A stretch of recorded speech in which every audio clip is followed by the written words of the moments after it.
So last week was a little bit different. I really appreciate those of you who reached out to me, either here or on Instagram. And for those of you who maybe couldn't get past the really annoying sound, I don't blame you. Beyond that, last week I was talking about some of the intangible things that you miss out on maybe when you choose to do something like come to LA, and it relates when you move for other things. You know, you just don't have that ability to be in your family. I do want to talk about the money aspect, the things that you have to pay for to be an actor, because there are ongoing costs and startup costs, and it's not really things you think about. I know when I came to LA, I had somebody who had done extra work tell me kind of what the deal was, and he told me, hey, as soon as you get to LA, go straight to Central Casting, so you can start doing extra work. He was totally right, good call. And places like Central Casting, by the way, are free. They used to charge like a photo fee, but they determined that that's not legal, so they don't do that anymore. And that's one of the few kind of resources that you have to work that doesn't cost anything, because registering with a lot of different companies, for them to keep you on file, that they will charge you. But again, I have no reason to like officially endorse Central Casting, but they have worked for me. And again, they're a free resource. You just have to go in and register, you know, make an appointment. There is a lot of competition. There are a lot of people ready to go, and you're going to stand in a pretty long line. But I digress. The thing that I knew that I was going to have to pay for when I got to LA was headshots. So the thing about headshots is, if you want to be able to go in for castings, you have to have professional headshots. You can't just take a picture of yourself and try to get in, because you're not going to get hardly anywhere. If you want to be on something like LA Casting, Actors Access, those are reasonably priced options for you to market yourself. And if you have an agent, you definitely have to have those. You need headshots. You will not be taken seriously ever, ever, ever if you don't have professional headshots. And by the way, part of having professional headshots is not just the fact that, whether you pay for them technically or not, which you should be, it has to do with the look, and it has to look like you. If your headshots don't look like you, which some people justify really over photo correcting and using really old headshots. Some people justify that and go, well, I just need to get in the room. Once you get in the room, they see your talent, this and that. No, that's not how it works.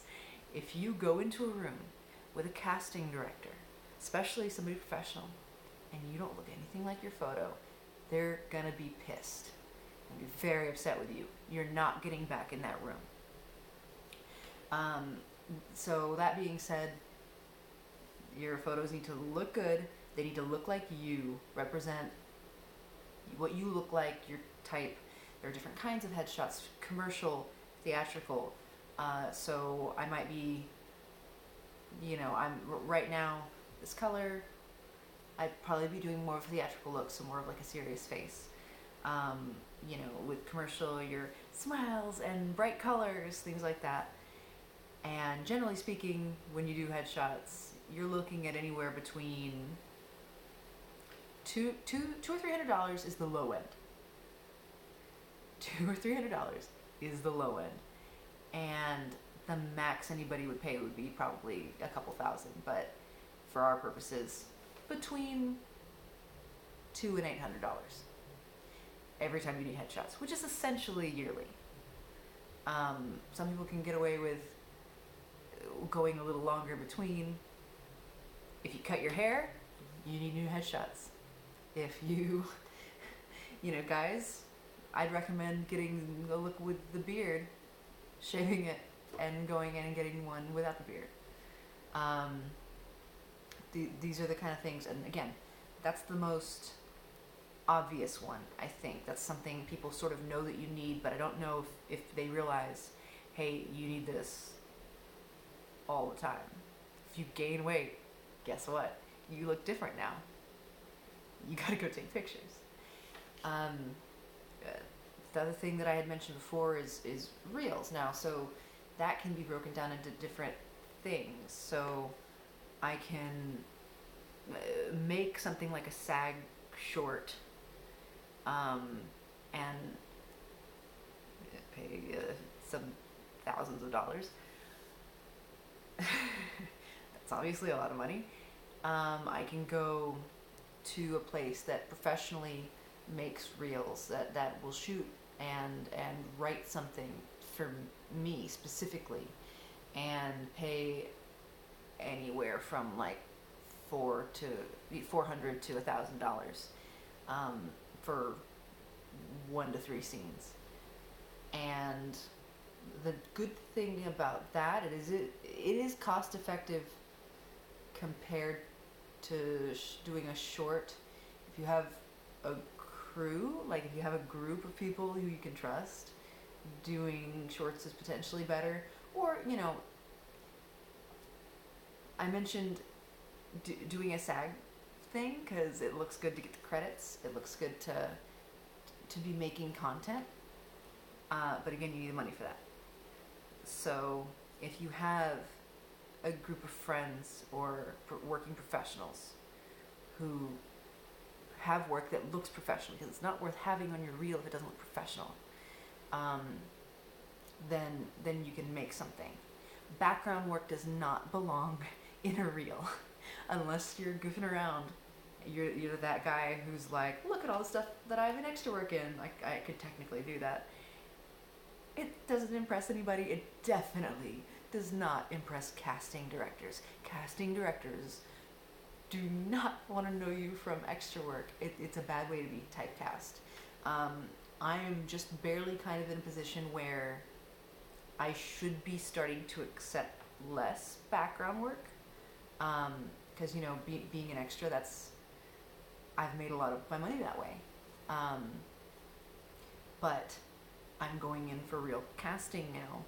Some of those people aren't going to take me seriously if they recognize me from some stuff from extra work, which is a shame because, again, if you're just starting out, extra work is a fantastic way to get on set and to start understanding what things are like. So other costs associated, acting class, because again, acting for camera is different than acting for stage or whatever else people are doing, I guess. I mean, it's different than this. Sometimes they were trying to make a lot of people who were famous on YouTube into actors, and guess what? They couldn't act, and they weren't pulling numbers anyway because, I don't know, people didn't want to spend money, I guess. So you need to be going to an acting class, at the very least. Audition technique, on camera work, because I need to understand that, hey, right now I'm doing this video, I talk to you guys because I like talking to you guys. And when I'm doing an audition, I'm going to be slightly off camera, slightly to the side, looking around, taking in my environment. That's what you do. Again, as opposed to stage where it's big, everything, they gotta see you. It's part of the reason why sometimes stage actors switch to doing work on a series or something like that, and at first it looks really weird. It looks like they're a bad actor, but they just don't know how it translates yet. So acting classes, that's something that's like anywhere from $200 to $1,000 a month, which is a much more frequent cost than the other things, but still. Yeah. So those are a few of the things that it sucks because they are a real hindrance. And by the way, SAG, being part of the Actors Union, which if you want to be a serious actor, if you want to act in television, in movies, in Hollywood, not necessarily commercials, some commercials, you have to join SAG. That's going to cost you a little more than $3,000 to start. And then after that, it's dues based on what you've made. It's a percentage of what you made. So after that initial payment, it's much more reasonable. But that startup price, like, that's enough to make you hesitate. It's enough that it stops a lot of people that I know who've been doing this a very long time from joining because they're so afraid they're not going to work once they're union. That's an issue too, by the way. If you're doing things like background work, there's more non-union work than union work. You are not guaranteed that when you join the union, you'll be taken seriously, especially if you join the way I joined, which is by getting vouchers. And it's a pretty common way.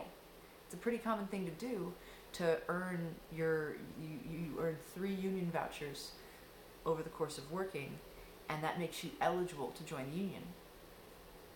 Now, the thing is, again, a casting director, an agent, a manager, they would much prefer to see that you have real credits and that's how you joined. If you don't have any credits, you kind of obviously did something like what I did, and it's just not what they prefer. And it's a shame because it's a little bit, certain things I'm like, oh, that's kind of classist or snobby. and I don't prefer things that way, but guys, there's people running through this town all the time. People come here and they leave, and they come here and they leave, and casting directors and agents want to know they're working with people who are serious and who aren't just going to run when it gets tough, because so many people do. So many people come here and just flake completely. So they want people who they know can do the job, and that's part of the reason why if you don't come and start with enough money to do all these things initially, it takes a long time. It takes a long time to build a reputation. But it's doable. It's just faster, easier with money. What else is new? So, I don't know. If there's anything that I wasn't clear about, let me know. If you guys have any questions, let me know. I think in the comments, go ahead and drop if there's a kind of audition maybe that I could do for you guys, so you can see what it looks like when I self-tape an audition. I don't want to do the monologue that I kind of have been keeping in my pocket, because I have a dramatic monologue that, like I said, I keep in my pocket in case I need to use it for some kind of showcase, or say if I were looking at a manager, I might need to do one. So the thing about that is, when people see a good one, what tends to happen is that it gets copied. So there's several plays, scenes that you'll just see all the time in a showcase. And I'm really pleased with my monologue. I picked it from a fairly obscure movie, if a good movie, and because it's old enough, I don't get compared to the actress really. So I don't want to do it on film, because I don't want to give anybody any ideas, truthfully. So yeah, I'd say, yeah, go ahead and sound off if you'd like to hear a dramatic monologue or audition or a comedic one. I can get my roommate to help me so that there's a dialogue if that's the case. Thanks, guys. Have a good night.